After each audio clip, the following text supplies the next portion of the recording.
ആയുധങ്ങൾ ഇറാന്റേതാണ്, പക്ഷെ അതിന് പിന്നിലെ സാങ്കേതിക വിദ്യ ആരുടേതാണ്? ഇസ്രായേലിന് നേരെ ഇറാൻ പ്രയോഗിച്ച മാരകമായ ക്ലസ്റ്റർ മിസൈലുകൾക്ക് ലോകത്തിന് നൽകുന്ന മുന്നറിയിപ്പ് ചെറുതല്ല. ഈ പുതിയ നീക്കത്തിന് പിന്നിൽ റഷ്യയുടെയും ചൈനയുടെയും അദൃശ്യ കരങ്ങളുണ്ടോ എന്ന സംശയത്തിലാണ് ഇസ്രയേലും പാശ്ചാത്യ ലോകവും ഇപ്പോൾ. അടുത്തിടെ ഇസ്രയേലിന്റെ മധ്യഭാഗങ്ങളിലും ടെൽ അവീവിനടുത്തും പതിച്ച സാധാരണ ബാലിസ്റ്റിക് മിസൈലുകളല്ല, പകരം ക്ലസ്റ്റർ യുദ്ധോപകരണങ്ങൾ വഹിക്കുന്നവയാണ്. ആകാശത്ത് വെച്ച്, അതായത് ഭൂമിയിൽ നിന്ന് ഏകദേശം 7 കിലോമീറ്റർ ഉയരത്തിൽ വെച്ച് പിളരുന്ന ഈ മിസൈലുകൾ ഒരു വലിയ പ്രദേശത്തുടനീളം ഡസൻ കണക്കിന് ചെറിയ ബോംബുകൾ മഴ പോലെ വിതറുന്നു. പരമാവധി നാശനഷ്ടങ്ങളും സാധാരണക്കാർക്കിടയിൽ ആളപായവും സൃഷ്ടിക്കുക എന്ന ലക്ഷ്യത്തോടെയാണ് ഇറാൻ ഈ ആയുധങ്ങൾ പ്രയോഗിച്ചത്.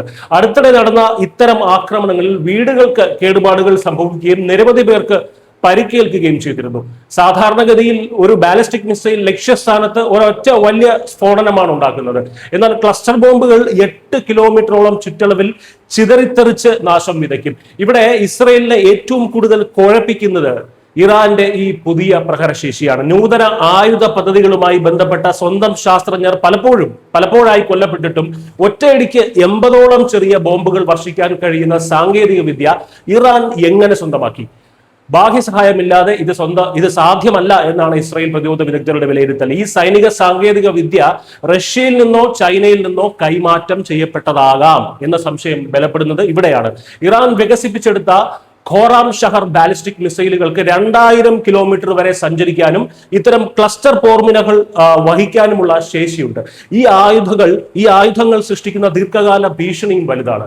ഭൂമിയിൽ പതിക്കുന്ന ബോംബുകളിൽ വലിയൊരു ശതമാനവും അപ്പോൾ പൊട്ടിത്തെറിക്കണമെന്നില്ല. പിന്നീട് എന്തെങ്കിലും അബദ്ധത്തിൽ തട്ടിയാൽ പൊട്ടുന്ന ഒരു ലാൻഡ് മൈൻ പോലെ പ്രവർത്തിക്കുന്ന ഇവ യുദ്ധം കഴിഞ്ഞാലും ദീർഘകാലത്തേക്ക് സാധാരണക്കാർക്കും രക്ഷാപ്രവർത്തകർക്കും മരണക്കെണി ഒരുക്കും. 2008 ഈ ആയുധങ്ങൾ നിരോധിച്ചുകൊണ്ടുള്ള ഉടമ്പടി നിലവിലുണ്ടെങ്കിലും ഇസ്രയേലോ ഇറാനോ അമേരിക്കയോ അതിൽ ഒപ്പുവെച്ചിട്ടില്ല എന്നത് സാഹചര്യത്തിന്റെ ഗൗരവം വർദ്ധിപ്പിക്കുന്നു.